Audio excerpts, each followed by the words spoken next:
Attorney General Eric Holder has been held in contempt by Congress for his refusal to turn over documents. Recently, he was testifying before a congressional subcommittee, and he and Representative Louis Gohmert of Texas went at it head to head, and it was a really fiery exchange, so much so that I wanted you to see it. This, folks, having a guy like Gohmert, who's a good man, stand up against tyranny and to prevail, it's way better than us seeing bloodshed. The chair thanks the gentleman and recognizes the gentleman from Texas, Mr. Gohmert, for 5 minutes. Thank you, Mr. Chairman. General Holder, back April 27, 2011, at my request, Chairman of this committee, Lamar Smith, sent a letter to the Justice Department asking for the documents in the Holy Land Foundation that had been used to prosecute them. And since then, we've had an ongoing back and forth. Most recently, I had a letter June 13th of 2013 asking for the documents, and I was fairly specific to make sure that I got the documents that the Department of Justice handed over to people convicted of supporting terrorism. They're terrorists. We've given them the documents, the Justice Department has, and my information is that they've now been put on discs and sent to Illinois, so we know they're easily provided, just not to members of Congress. But in the response, after 7 months approximately from my letter in June, I'm told, well, there's a link. Here's a link that will have nearly 500 publicly available exhibits that were admitted into evidence, and then was also told to check the public access to court electronic available exhibits that were admitted into evidence, and then was also told to check the public access to court electronic records. Attorney General, I've read in the Fifth Circuit opinion about 9,600 summaries of transcripts of conversations that the Justice Department had that were made available to attorneys for the terrorists. I still do not understand why your department can provide documents to terrorist lawyers, and many of them to 4 out of 8 of the terrorists, and not provide them to members of Congress.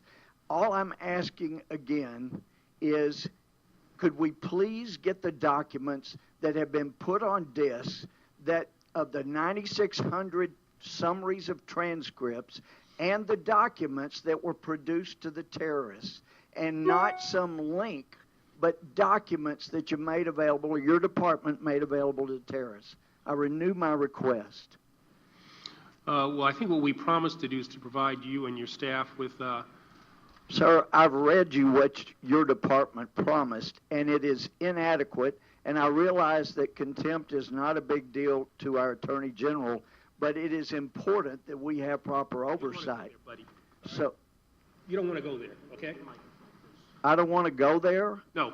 About the contempt? You should not assume that that is not a big deal to me. I think that it was inappropriate. I think it was unjust. But never think that that was not a big deal to me.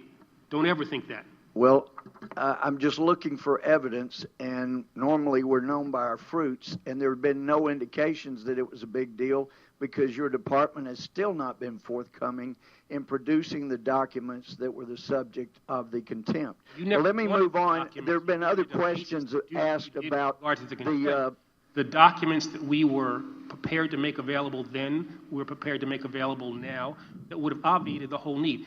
This was all about the gun lobby and a desire to have a... So we've been trying to get to the bottom of Fast and Furious, where people died, where at least a couple hundred Mexicans died, and we can't get the information to get to the bottom of that. So I don't need lectures from you about contempt. And I don't need lectures from you either. It is very difficult to deal with asking questions. As a former judge, I'd never have asked questions of someone who's been held in contempt. We waited till the contempt was purged, and then we asked questions. But let me ask you, do you think someone who believes marriage is between a man and a woman violates the civil rights of a same-sex couple?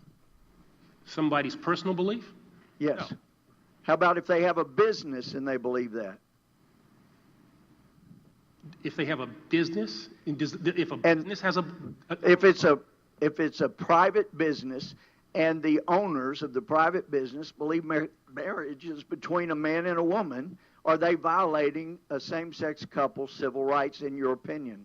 well, that's obviously a matter that is under consideration by the courts, and we have taken a position on that. I wouldn't want to get into something that is, as I said, a pending matter. Well, it is your opinion that matters on whether you tell attorneys general how to act in the states, or how you approach businesses or individuals that have this biblical view that the president had when he was a senator in 2008. So I thought it was rather important. Well, let me ask you. The time of the gentleman has expired. Unfortunately. Chair recognizes the Love gentleman. for asparagus. Well, God bless Louis Gohmert. I'm going to take a quick break. And may the Lord save us, please, God, from Eric Holder. I'm going to take a break. When we come back, a tragedy of epic proportions. I think that it's fair to call it betrayal. Don't go away.